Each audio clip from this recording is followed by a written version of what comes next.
Sir అయితే మనకి జబ్బు వచ్చినప్పుడు తీసుకుందాం సార్ అంటాడు. జబ్బు వస్తే పాలసీ ఎవరు ఇస్తారు? ఇప్పుడు జబ్బు వస్తే పాలసీ ఇస్తే హాస్పిటల్ బిల్ ఎందుకు కడతాం? అక్కడ ఇన్సూరెన్స్ క్యూ కడతాం కదా, తీసుకొని హాస్పిటల్కి వెళ్ళచ్చు కదా. జబ్బు వస్తే పాలసీ రాదన్న విషయం జనాలకు అర్థం అవట్లా.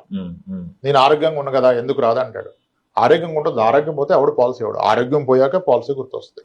ఈ రోజు ఎర్లీ డయాబెటీస్ ఉంటే 40 years లోపు డయాబెటీస్ వచ్చి HbA1c 7.3 7.4 ఉంటాయి, మోస్ట్లీ ఇన్సూరెన్స్ వాళ్ళు ఇన్సూరెన్స్ ఇవ్వట్లా. మనం అనుకుంటాం మనకేమైంది, ఒక టాబ్లెట్ వేసుకుంటా షుగర్ ఒకటే నాకేం లేదంటాడు. కానీ ఇన్సూరెన్స్ యాక్సెప్ట్ చేయడు. ఎందుకంటే ఒక ఇన్సూరెన్స్ అతను నిన్ను తీసుకుంటే ఆ ఇన్సూరెన్స్ హెల్త్ ఇన్సూరెన్స్ ఇదే life time contract. Life insurance short term 20 years 30 years కదా. హెల్త్ అలా కాదు, లైఫ్ టైం కాంట్రాక్ట్.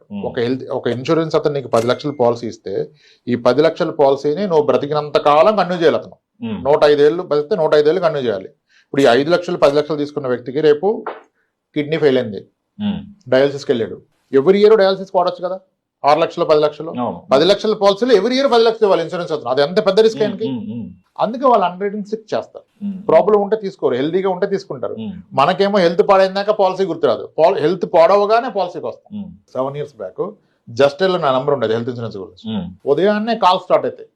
సార్ మా మదర్ క్యాన్సర్ సార్ పాలసీ వస్తా, మా బ్రదర్ క్యాన్సర్ సార్ పాలసీ వస్తుందా, మా పాపకి బ్రెయిన్ లీడ్ అయింది సార్ పాలసీ, అన్ని అవే కాల్స్. అంటే ఎప్పుడు గుర్తొస్తుంది వీళ్ళందరికీ పాలసీ? ప్రాబ్లం వచ్చినప్పుడు, పెద్ద ప్రాబ్లం వచ్చాక గుర్తొస్తుంది. పెద్ద ప్రాబ్లం. అప్పుడు దాకా మాకు ఆరోగ్యశ్రీ ఉందంటాడు. ఆయన ఆరోగ్యశ్రీ కవర్ కాదన్నాక అప్పుడు ఫోన్ చేస్తాడు, సార్ పాలసీ ఉందా, ఆరోగ్యశ్రీలో కవర్ కాదంట సార్, సార్ నీ రీప్లేస్మెంట్ ఉన్నా సార్, మా పేరెంట్స్ కి ఏమైనా పాలసీ ఉందా సార్ అంటాడు. నీకు జబ్బు వచ్చాక ఎందుకు ఇస్తాడు పాలసీ? జబ్బు వచ్చాక వేసుకోవాల్సింది మందు, జబ్బు రావడానికి ముందు తీసుకోవాల్సింది ఇన్సూరెన్స్. ఈ డిఫరెన్స్ తెలవాలి. జబ్బు వచ్చాక మందు, జబ్బు రాకముందు ఇన్సూరెన్స్. అది కూడా ఎంత ఇన్సూరెన్స్ తీసుకోవాలి? సాధ్యమంత ఎక్కువ తీసుకోవాలి. 5-10 తీసుకుంటే 10 తీసుకున్నాక పాలసీ ఏదైనా జబ్బు వస్తే ఇన్సూరెన్స్ అయితే ఇంకా 10 పెంచమంటే.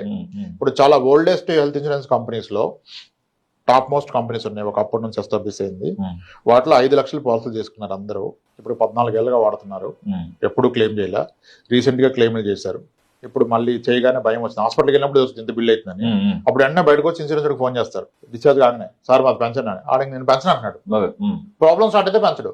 ఈ విషయం మిస్ అయిపోతారు. కాబట్టి మనం తీసుకునే పాలసీ మన లైఫ్ టైం అవసరాలకు సరిపడా, ఏ మాత్రం మీకు అఫోర్డబిలిటీ ఉన్నా కనీసం 50 లక్షల పాలసీ తీసుకోండి. 10 లక్షల పాలసీకి 50 లక్షల పాలసీకి ప్రీమియం గట్టిగా అంటే ఒక 20% పెరుగుతుంది. 30,000 కట్టే వ్యక్తికి 36,000 38,000 కడతాం. లేదు సార్ మనకి అదేం లేదు సార్ వెల్ ఆఫ్ అంటే మినిమం 1 crore తీసుకోండి.